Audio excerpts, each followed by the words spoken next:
сөйлейді да, или боқтайды да.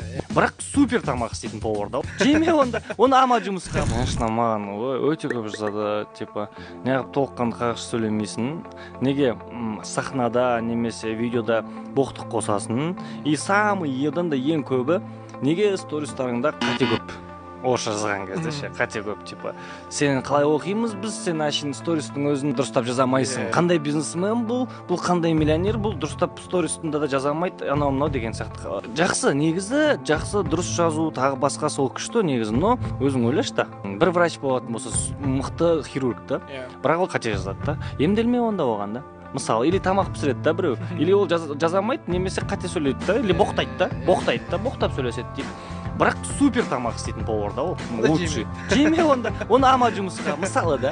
Ол никак келмейтін нәрсе ол. Менің типа компетенциям мен менің білімім саған результат береді. И типа, не аласың сен, мен қате жазамын.